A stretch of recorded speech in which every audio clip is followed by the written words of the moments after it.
Burkina Faso, once buried under poverty, insecurity, and foreign control, is now rising. And at the center of this transformation stands a man the world didn't see coming, Captain Ibrahim Traoré. Young, fearless, and unapologetically Pan-African, he's leading a revolution the likes of which Africa hasn't seen in decades. Welcome to Burkina Faso, a land of fearless people, rich culture, and untapped potential. And at the center of its transformation stands a man who isn't just fighting for power, he's fighting for dignity, development, and total economic liberation. Born in 1988, Ibrahim Traoré wasn't raised in power or privilege. He studied geology, joined the army, and rose through the ranks, but he wasn't just another soldier. He was a thinker, a leader, a believer in Africa. In 2022, with the country in crisis, he took a bold step and led a coup. At just 34 years old, he became the world's youngest president, with one mission: Burkina Faso will stand on its own feet. Before we continue, don't forget to like, subscribe, and share. Let's get back to the video. This is how Ibrahim Traoré is transforming Burkina Faso, and why Africa should pay close attention. Since seizing power in 2022, Captain Ibrahim Traoré has made it clear, Burkina Faso must be free, not just politically, but economically.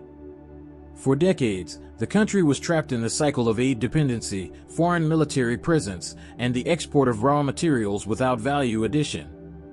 But Traoré is reversing this. He's focused on sovereignty over resources, particularly gold, manganese, phosphates, and zinc. Where foreign companies once controlled the mines, today, Traoré is pushing for Burkinabe ownership and value creation. He's called for national mining companies and local refining industries, ensuring that minerals are processed in Burkina Faso, not shipped abroad for pennies. Instead of exporting raw gold and importing finished goods, Burkina Faso is now investing in processing plants, jewelry manufacturing, and metalwork industries to create jobs, skills, and wealth at home. But the revolution doesn't stop at minerals. Under Traoré, industrialization has become a national priority. In the past, Burkina Faso relied heavily on imports for even the most basic items: soap, clothes, tomato paste, cooking oil. But not anymore. Traoré government is supporting the construction of local factories that produce textiles and military uniforms, agricultural equipment, soap, oil, processed food, and construction materials like bricks and tiles. For example, state-led initiatives are reviving the textile industry in cities like Kédougou, bringing back traditional cotton processing with modern efficiency. Local production reduces dependency, creates thousands of jobs, and boosts pride in Burkinabe products. Moreover, factories are now being encouraged to operate on renewable energy, using solar farms and hydropower, making industrial growth both sustainable and independent. This isn't just industry, it's freedom in steel and electricity. Traoré war is not just on terrorists, but on poverty and poor healthcare. In just a short time, Burkina Faso has launched new hospital construction projects across rural regions and urban centers.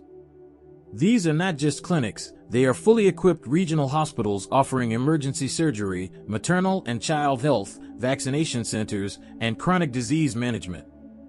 His government is also training new medical professionals, increasing salaries, and cutting dependence on foreign NGOs.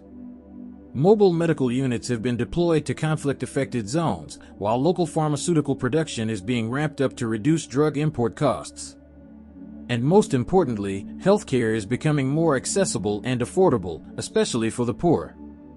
Under Traoré, Burkinabe people are no longer dying from neglect. They're getting care, dignity, and hope.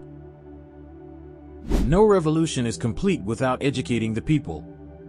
And Ibrahim Traoré knows this well. His government has launched an ambitious national education overhaul that focuses on three key fronts.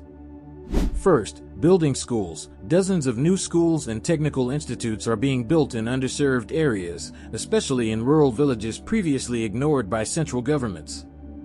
Second, rewriting curriculums. Traoré has ordered a review of colonial-era education systems, calling for African-centered history, patriotism, practical skills, and scientific innovation to be the new standard.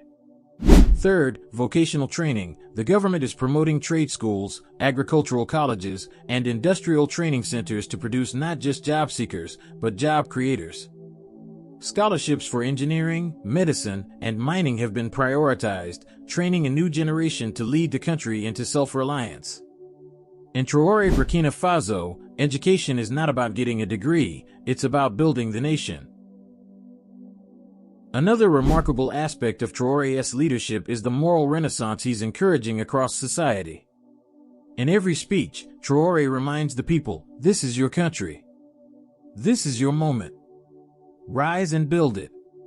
He's mobilized young volunteers, called VDPs, Volunteers for the Defense of the Homeland, to secure villages and protect development projects.